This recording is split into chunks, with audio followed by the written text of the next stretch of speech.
primeros frutos de vuestra siega.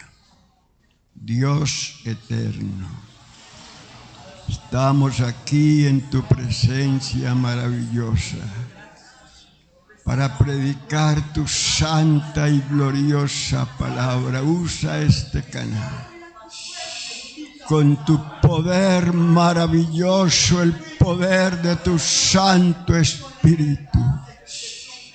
Tu palabra corra y sea glorificada en cada corazón y en cada vida. En el nombre de Jesús. Amén. Tomen su lugar, hermanos, sean tan amables. Y gracias al Señor por su presencia en nuestro medio. Dice, y habló Jehová a Moisés diciendo, habla a los hijos de Israel y diles, cuando hayáis entrado en la tierra que yo os doy, y seguéis su mies, traeréis al sacerdote una gavilla por primicia de los primeros frutos de vuestra siega. ¿Qué es lo que estamos estudiando? Estamos estudiando el Evangelio festivo, que nos habla de las 7 fiestas que Israel celebraba durante el año. Las 7 fiestas de Jehová, no del pueblo, sino las 7 fiestas de Jehová. Que recuerde que debido a los ritos y ceremonias del pueblo, esas fiestas perdieron su verdadero valor. Y cuando Cristo vino, ya no se llamaban las fiestas de Jehová, sino las fiestas del pueblo. No eran ya las de Dios, sino las fiestas del pueblo hebreo. Entonces, hermano, vamos a continuar con la fiesta número 3. ¿Cómo se llama? Las gavillas. La fiesta de las gavillas. Recuerde que el fundamento de estas fiestas era la fiesta de la Pascua. Era el fundamento. Sin esa fiesta, las otras no existirían. Entonces, lo primero es la Pascua, que nos habla de la muerte de Cristo. Segundo, esa fiesta de los panes sin levadura que vimos ahora 8 días, estaba ligada a la fiesta de la Pascua, porque no se puede recibir a Cristo y seguir viviendo lo mismo. Tiene que haber un cambio, porque el que está en Cristo, bueno. Entonces, la fiesta de las gavillas seguía luego de la fiesta de los panes sin levadura. Era la fiesta de las gavillas. Entonces, ahora vamos a hablar de la fiesta número 3, que era la fiesta de las gavillas. ¿Y qué eran las gavillas? Un manojo, oiga bien, era un manojo de los primeros frutos presentados delante de Jehová. Esas eran las gavillas, un manojo de los primeros frutos presentados delante de Jehová. 2 preguntas. Pero a usted no le gustan los premios, ¿no? Lástima. Es que como los hermanos no ven el premio, y como no andamos por vista, sino por ver, entonces como que no se animan. Pero el premio está, créalo, está. Bueno. 2 preguntas. El primero, que se ubique en sus pies. y responda a las dos preguntas, próximo domingo le traigo el premio. Pero el primero, si usted levanta de segundo, bueno, perdió. Primera pregunta. ¿Están escuchando? ¿Cómo se vence la muerte? Uno solo. Oiga. Le repito, ¿cómo se vence la muerte?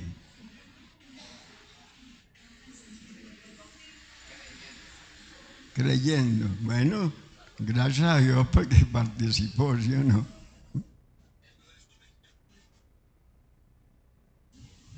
La muerte se vence resucitando. Muy bien. Lleva una. Falta la otra. Bueno, ya el hermano respondió que la muerte no se vence muriendo, sino resucitando. La otra, ¿en cuántas etapas se vence la muerte? ¿En cuántas etapas se vence la muerte? Oí en dos, pero no sé ni quién ni... Bueno. ¿Ah? Etapas, ¿cuántas? Bueno, ninguno. El hermano acertó, le faltó una. Le faltó una. Yo creo que ya la próximamente se lo va a ganar. Bueno, la muerte se vence en 3 etapas. La muerte se vence en 3 etapas. Dice, porque así como en Adán todos mueren, también en Cristo todos serán vivificados, pero cada uno en su debido orden. Oiga bien, cada uno en su debido orden. Cristo, las primicias, que es lo que estamos viendo, porque ese manojo de los primeros frutos que se presentaban delante de Jehová nos habla de la resurrección de Cristo. Oiga, ese manojo, esas gavillas, nos hablan de la resurrección de Cristo de entre los muertos. Bueno, Cristo las primicias, luego los que son de Cristo en su venida, segunda etapa. Al hermano le faltó la última. ¿Cuál? ¿Cuál le faltó? O sea, la segunda etapa es cuando la iglesia del Señor se levante de la tumba, cuando Cristo venga, es la segunda etapa. Queda pendiente después la etapa número 3. ¿Cuál es la etapa número 3? Primero, vencida cuando Cristo se levantó de la tumba. Segundo, vencida cuando la iglesia se levante para irse con el Señor. Y número 3, el fin de la resurrección, cuando todos los muertos, grandes y pequeños, se levanten de la tumba para compadecer ante el gran tribunal de Cristo. O no el tribunal, el trono, que será ya lo último. Entonces la muerte vencida en 3 etapas. Primero, Cristo la venció. Segundo, la iglesia. Y tercero, cuando todos resuciten a partir del primer hombre. Bien, entonces la Biblia nos enseña claramente que Cristo fue las primicias, pero recuerde que Cristo no fue el primero que resucitó, que hubieron varias resurrecciones antes de la de Cristo. Por ejemplo, el niño que resucitó en los días de Elías, la niña de 12 años que Cristo resucitó, el hijo de la viuda de Naín, Lázaro de 4 días de muerto y otros más que resucitaron antes de la resurrección de Cristo. Entonces dice Cristo las primicias, pero Él no fue el primero que se levantó, porque hubieron otras resurrecciones, sino que hay que entender que esos que resucitaron, que he mencionado, resucitaron para volver a morir. Esos murieron. Pero el único que se levantó de la tumba para nunca más morir fue el Señor Jesucristo. Aleluya.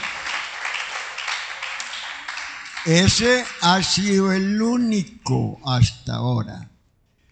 Mire lo que dice Revelación 1:17.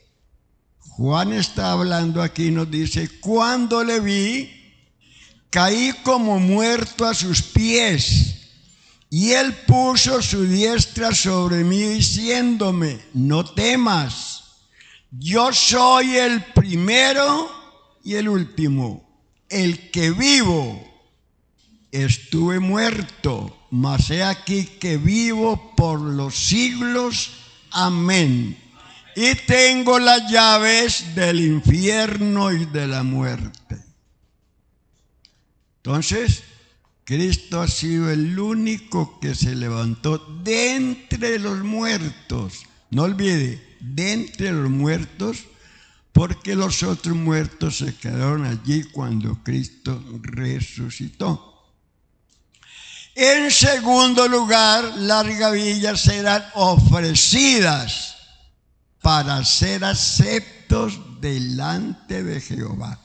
Mire lo importante que era la fiesta de las gavillas, o sea, de las primicias. Aunque para algunos eso no resta mucha importancia. Pero algunos piensan que solo cuando se habla de primicias se está hablando de plata. Pero no, eso es una añadidura, digámoslo así. Porque cuando usted trae sus primicias, está reconociendo a Jesucristo como el primero. Como Él dice aquí: yo soy el primero y soy el último. Siempre que usted haga eso, tenga en cuenta que usted está reconociendo con ese que usted dio, esas primicias, está reconociendo que Jesucristo es el primero en todo lo que usted haga, en toda su vida. Él es el primero, porque Él no es segundo de nadie. Es el primero y es el último. Y donde el primero es el último, no es sino uno, porque Él es único. ¿Quiere darle una alabanza al Señor? Entonces mire lo importante que eran las gavillas, porque el pueblo daba las gavillas, daba las primicias, y Dios los aceptaba. ¿Sí se da cuenta? Dios los aceptaba cuando daban las primicias. Eso es lo que dice la Biblia. Para ser aceptos delante de Jehová.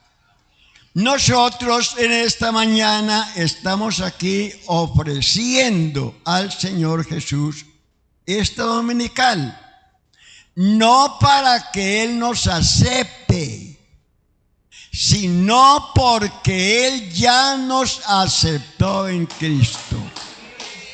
Esa es la razón. Vea, a veces el predicador predica un sermón evangelístico y al finalizar dice: ¿cuántos quieren aceptar a Cristo? La Biblia no habla de aceptar a Cristo. En ninguna parte la Biblia dice. No.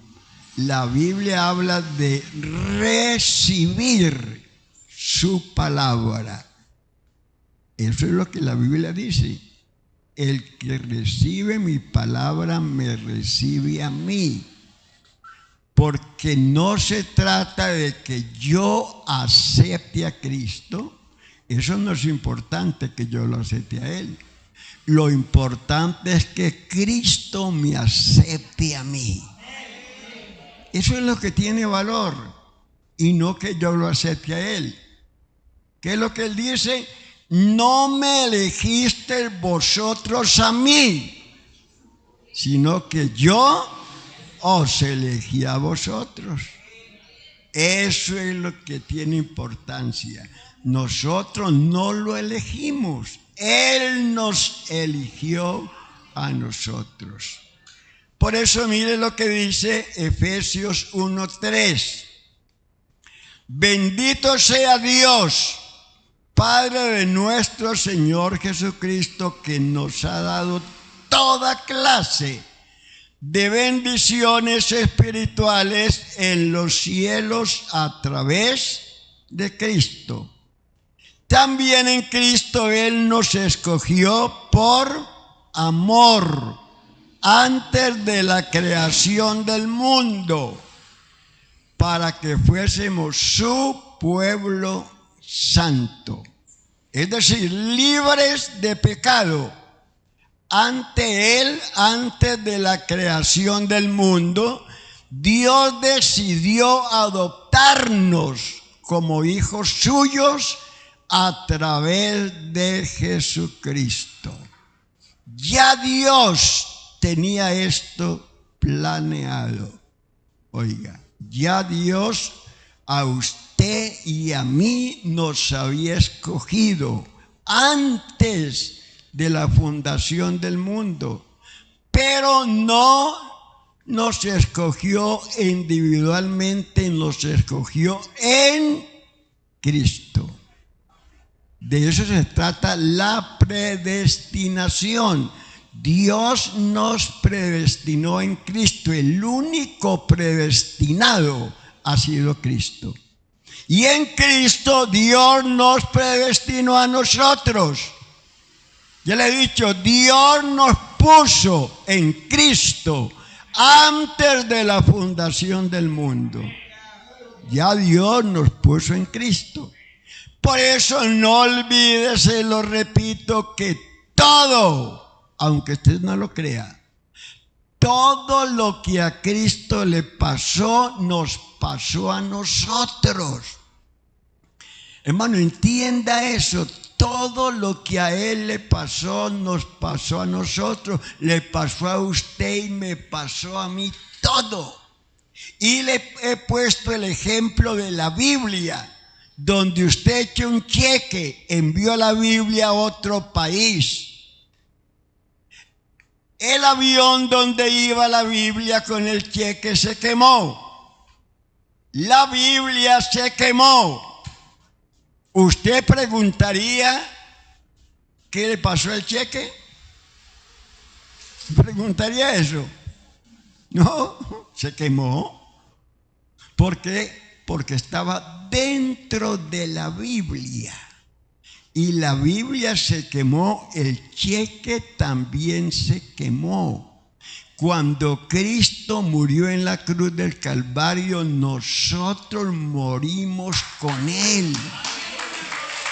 Oiga, no lo olvide. ¿Por qué? Porque estábamos en Él. Cuando Él resucitó de entre los muertos, nosotros resucitamos con Él, porque estábamos en Él. y cuando Él ascendió a los cielos, nosotros ascendimos con Él, porque estábamos en Él. Cuando Cristo se sentó a la diestra de Dios en lugares celestiales, nosotros nos sentamos con Él, porque estábamos en Él. Y cuando Él regrese a esta tierra, nosotros regresaremos con Él, porque estamos en Él. Sea bendito el nombre del Señor Jesús. Así que todo lo que a Él le pasó, nos pasó a nosotros. ¿Usted lo cree? Hermano, eso hay que creerlo, porque esa es la gran verdad. Esto no es algo que uno se inventa. No, eso es lo que la palabra de Dios nos dice textualmente. Sea bendito el nombre del Señor Jesús. Entonces Cristo murió por nuestros pecados. Murió en nuestro lugar. Porque los que teníamos que morir éramos nosotros, no era Cristo, éramos nosotros los que teníamos que morir. ¿Usted recuerda quién estaba en la cárcel sentenciado a muerte? ¿Sí? ¿Quién era? ¿Quién? Barrabás. El peor criminal, el hombre más malo. La cruz del medio no era para Cristo. La cruz del medio era para Barrabás, que nos representa a todos nosotros. La cruz del medio era para nosotros. Éramos nosotros los que teníamos que ser colgados en la cruz del medio y no Cristo. Pero Cristo, ¿qué hizo? Se fue allí a la cárcel, le dijo al director: ve, hágame el favor y me suelta a este criminal. No, está sentenciado a muerte. Sí, está sentenciado, pero suéltelo. Y a mí me crucifica en lugar de Barrabás. Eso fue lo que él hizo. Que no crucifiquen a mis ovejas, porque nosotros ya éramos ovejas del Señor. Me van a crucificar a mí en lugar de ellos. De pronto usted dirá que no, ¿cómo así? Si es que las ovejas de Cristo era el pueblo hebreo. Sí, eso es verdad, pero recuerde lo que Cristo dijo: aún tengo otras ovejas que no son de este redil. A esas también me conviene traer. Y habrá un pastor y habrá un redil. ¿De quién hablaba? De la iglesia, de los gentiles. Ya éramos ovejas, porque no olvide que nos escogió en Cristo antes de la fundación del mundo. Entonces sí éramos ya su iglesia, porque Él se entregó fue por su iglesia. Entonces fue muerto en nuestro lugar y resucitó. ¿Para qué? Para declararnos inocentes. O sea, para justificarnos. Para decir: este hombre, esta mujer que vivía allí en el seno cenagoso del pecado, que era tan mala esposa, tan mala hija, tan mala suegra y todo lo que usted quiera añadirle, ya no es la misma. Ya es una bebecita recién nacida, no tiene ningún pecado, no tiene ninguna culpa. Ha sido declarada inocente. Eso quiere la palabra ser justificado, ser declarados inocentes. ¿Sí se da cuenta? Entonces murió por nuestros pecados en nuestro lugar y se levantó de la tumba para declararnos inocentes. Bueno, porque hermano, sin la resurrección de Cristo no habría nada. No estaríamos aquí esta mañana, y si estuviéramos aquí estaríamos perdiendo el tiempo, porque sin la resurrección de Cristo no hay nada. Vamos a mirar, hermano, que nosotros morimos en Cristo para una vida nueva. Ahora, para vivir una vida nueva. Para eso nos perdonó.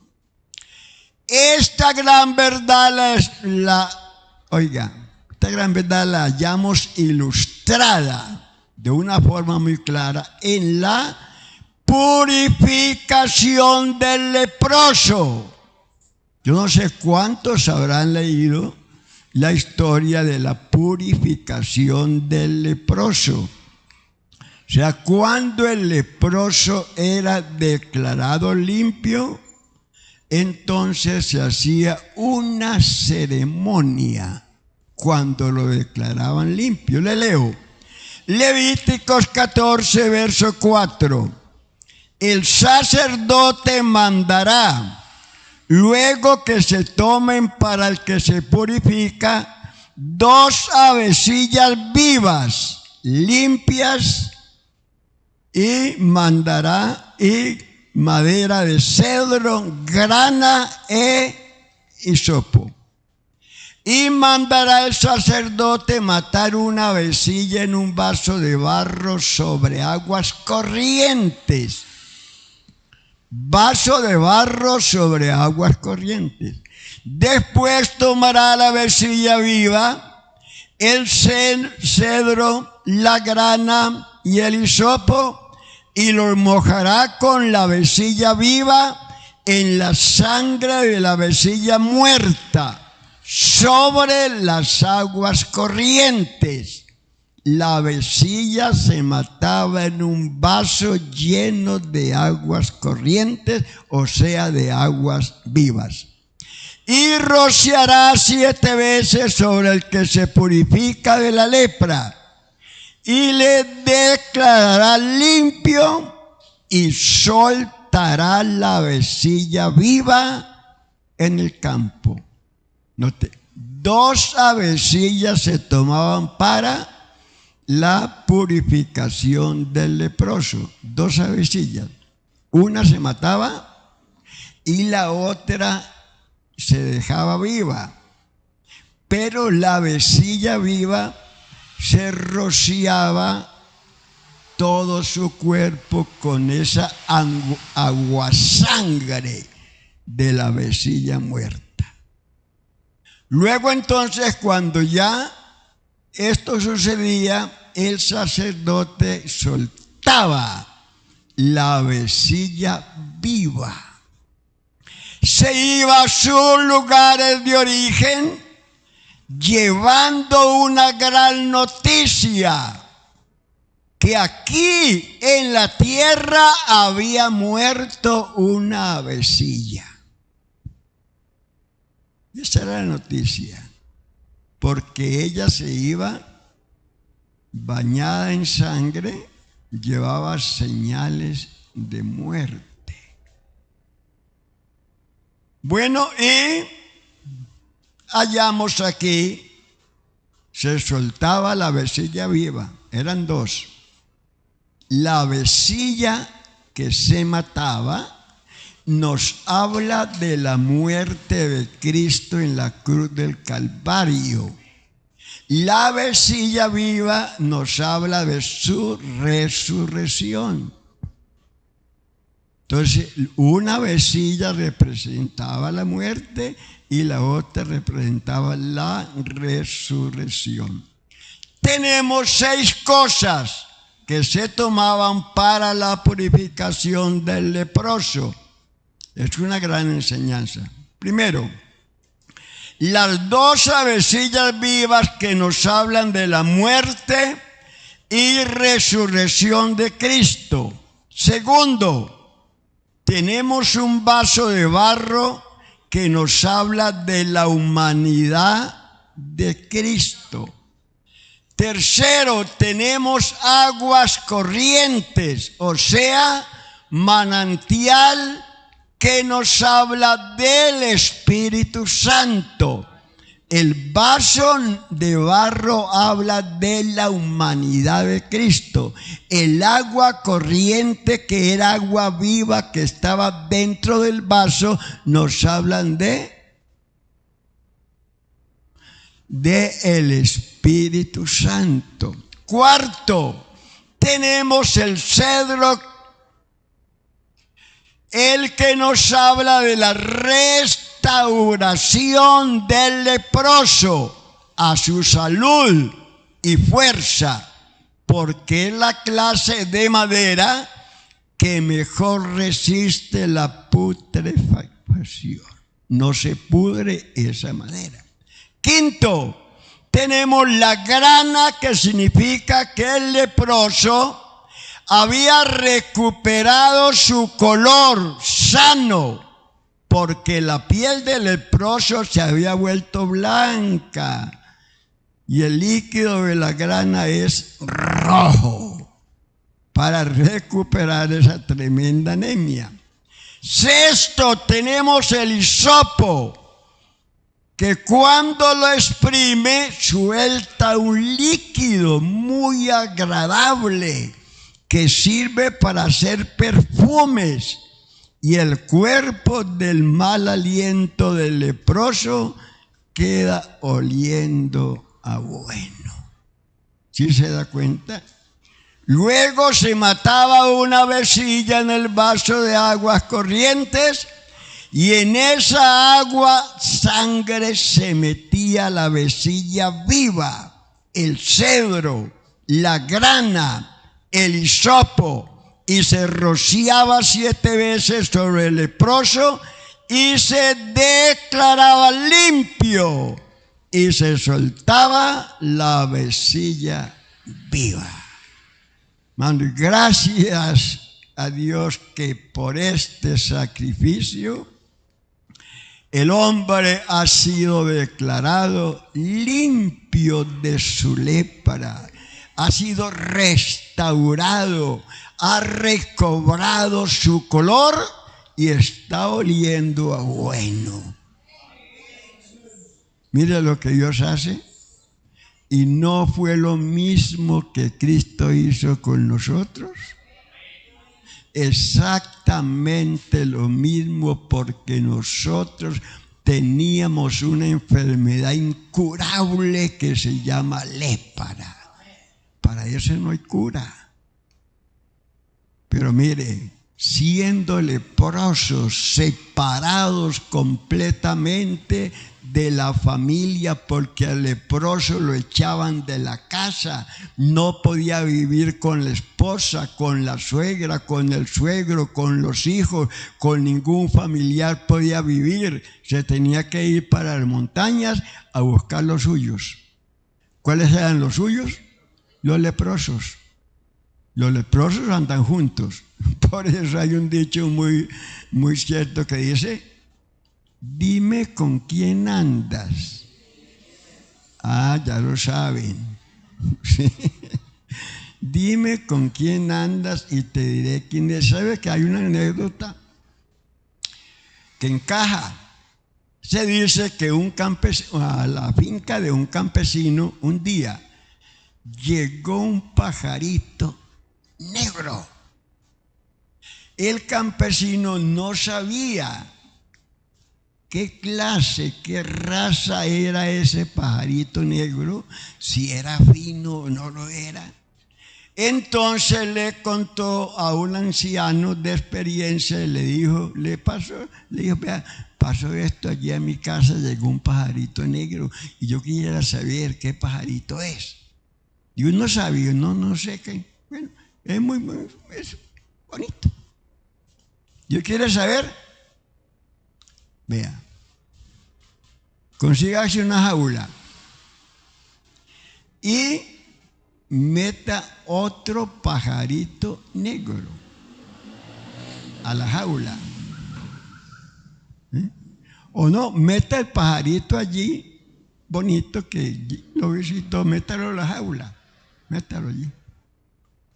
Bueno, ¿y qué hago con eso? No, póngalo por allí en un árbol, lo afuera, para en el patio, donde quiera. Dijo, ¿y qué?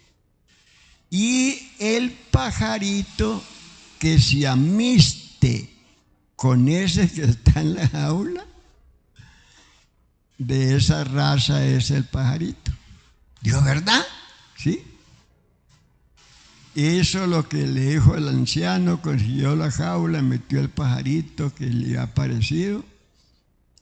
Y a los 3 días llegaba uno, llegaba el otro, y como que conversaban algo y luego se iban, hasta que se quedó uno hablando con el otro. Dijo, uy, ese se quedó. ¿Qué era? Un garrapatero. Ese era el pajarito. Tenía un garrapatero allí en la casa, no se había dado cuenta. Y él pensaba que era muy bueno. Entonces, dime con quién andas y te diré quién eres. Eso es verdad, hermano. Por eso los hijos de Dios eligen las mejores amistades, porque amigo único solo es Cristo. Sea bendito el nombre del Señor Jesús. Así que por su gracia nosotros leprosos en este día estamos totalmente restaurados. Hemos recobrado nuestra salud, hemos recobrado nuestro color y hemos recobrado ese mal aliento que teníamos. Ahora olemos a Cristo. ¿O usted no huele a Cristo? Somos buen olor en Cristo Jesús, en los que se salvan. ¿Quién hizo eso? El Señor Jesús, a través de su muerte, sepultura y resurrección. Hermano, por eso la resurrección de Cristo es el fundamento sobre el cual Cristo está edificando su iglesia. Y lo más maravilloso es que nadie, absolutamente nadie, puede poner otro fundamento.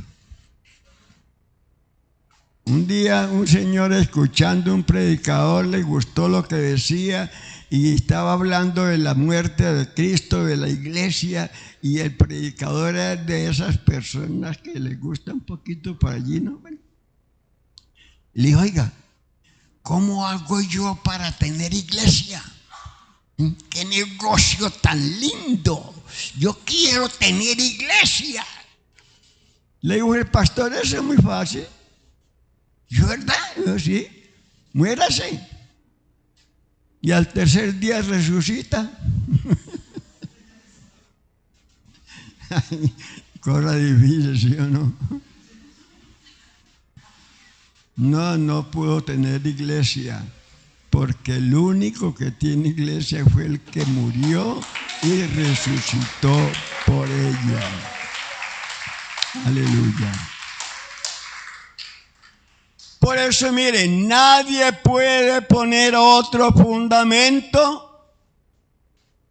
Se trata de una imposibilidad. Oiga, de una imposibilidad. Porque muchos líderes se han levantado, mucha gente los ha seguido pero al muerto. El líder murió. ¿Dónde quedó el grupo? Y los que lo seguían quedaron sin fundamento, quedaron desorientados, porque sus líderes todavía están en la tumba. No se han podido levantar, ni se levantarán hasta que Cristo dé la orden. Pero la tumba donde nuestro líder fue puesto está vacía. Ese fue el mensaje del ángel a los que le buscaban. ¿Por qué buscáis entre los muertos al que vive? No está aquí, ha resucitado. Aleluya. Los demás líderes, ¿dónde están? Están en la tumba. ¿Dónde está Pablo? ¿Dónde está Pedro? ¿Dónde está Juan? ¿Dónde está María? Están en la tumba. Todos están en la tumba. Pero nuestra garantía está viva. ¿Cuál es nuestra garantía? De que un día nos levantaremos de la tumba, estemos donde estemos. Así usted esté en lo profundo del mar, así se lo haya comido un león, así usted tenga una cajita de tierra allí en la casa que no sabe de quién es. El día que Cristo venga, de allí se levantará. Al Señor le preguntaron, ¿dónde? Y el Señor respondió, donde estuviera el cuerpo muerto, allí se juntarán las águilas. Esa enseñanza de la resurrección de Cristo, que es realmente lo que tiene valor, la hallamos también en Números. Óigame bien, la hallamos en Números cuando los líderes que Moisés nombró, o sea, Moisés se quejó ante Dios porque la carga era muy pesada y Dios le dice, vea, haga esto y tendrá 70 ayudantes para que le ayuden a llevar la carga. Y él lo nombró. Esos que él nombró le querían dar golpe de estado. Los mismos que él nombró iban a hacer eso. Entonces Moisés clamó a Dios, porque el pastor no tiene por qué pelear con nadie. Nosotros dependemos de arriba. Tenemos uno que pelea por nosotros. ¿Sí o no? Bueno. Entonces él clamó a Dios. Y Dios le dijo, haga esto. Tómese 12 varas. Oiga. Tómate 12 varas según las 12 tribus de la casa de Israel y llévalas al tabernáculo y ponlas en el lugar del testimonio, y la vara que reverdezca, el dueño de esa vara será el sumo sacerdote. Y Moisés lo hizo así. Porque los líderes que le querían dar golpe de estado dijeron, bueno, ¿qué se está creyendo Moisés y Aarón? Es que solamente ellos son santos. ¿Eh? ¿Qué se está creyendo el pastor? Que eres el único. Si nosotros también podemos ser líderes, también podemos predicar y enseñar, no solamente él. Entonces Moisés dice, vea, Señor, lo que están diciendo. Dios, yo le voy a mostrar quiénes son ellos y quiénes son ustedes. Como eran 12 tribus, y Moisés puso las varas delante de Jehová en el tabernáculo del testimonio, y aconteció que el día siguiente vino Moisés al tabernáculo de reunión, he aquí, que la vara de Aarón de la casa de Leví había reverdecido y echado flores y arrojado renuevos y producido almendras. Solo la vara de Aarón, del sumo sacerdote, tipo de Cristo, reverdeció. Las demás quedaron secas.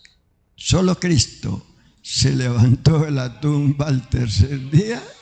Los demás quedaron allí. Y allí estarán. Allí estarán hasta que el Señor le diga al ángel. Hay un ángel que tiene un pie en un sitio y otro en el otro, tiene una trompeta y le dice, Señor, ¿la toco ya? ¿La toco ya? Espere. Está esperando que Dios le dé la orden para tocar la trompeta. Y al toque de la final trompeta, los muertos en Cristo resucitarán primero. Aleluya. A su nombre sea la gloria. Aleluya. Así que solo Cristo se levantó de la tumba, solo la vara de Aarón, sumo sacerdote, tipo de Cristo, reverdeció, echó renuevos y echó mucho fruto. Y eso es lo que nos dice la Biblia acerca del Señor Jesús a través de su resurrección. Isaías 53:11. Verá el fruto de la aflicción de su alma y quedará satisfecho. Por su conocimiento justificará mi siervo justo a muchos, y él llevará las iniquidades de ellos. Por eso siempre que prediquemos la muerte de Cristo, no lo dejemos en la tumba. Si usted predica la muerte de Cristo, no lo deje en la tumba. Predique también la resurrección. Porque hablar solo de la muerte de Cristo y dejarlo en la tumba es predicar medio evangelio. Y medio evangelio no salva a nadie. A nosotros nos salvó el evangelio completo. Muerte, sepultura y resurrección de Cristo. Porque sin la resurrección de Cristo, todo carece de valor. Todo. El bautismo en el nombre de Jesucristo, que es tan importante, no tendría ningún valor si Cristo estuviera en la tumba. Vea lo que dice 1 de Pedro 3:21, ya voy a terminar. El bautismo que corresponde a esto ahora nos salva. No dice que no, sino que sí. Nos salva. Hay un paréntesis. Si usted lee ese texto sin el paréntesis, se dará cuenta por qué ese bautismo que corresponde ahora nos salva. Si lee el paréntesis no se va a dar cuenta casi, pero si no lee el paréntesis se va a dar cuenta. No salva sin el paréntesis la resurrección de Jesucristo. Es por eso que ese bautismo nos salva, porque el nombre que nos invocan allí en el bautisterio, el nombre de esa persona está viva. No se ha muerto, allí está viva. Y es por eso que tenemos una esperanza viva. Porque la esperanza no es en un muerto, es en un vivo. Primera de Pedro 1:3. Bendito el Dios y Padre de nuestro Señor Jesucristo, que según su grande misericordia nos hizo renacer para una esperanza viva por la resurrección de Jesucristo de entre los muertos. Tenemos esperanza viva, ¿por qué? Porque Cristo está vivo. Si estuviera muerto, nuestra esperanza estaría muerta. ¿Quiere darle un aplauso al Señor?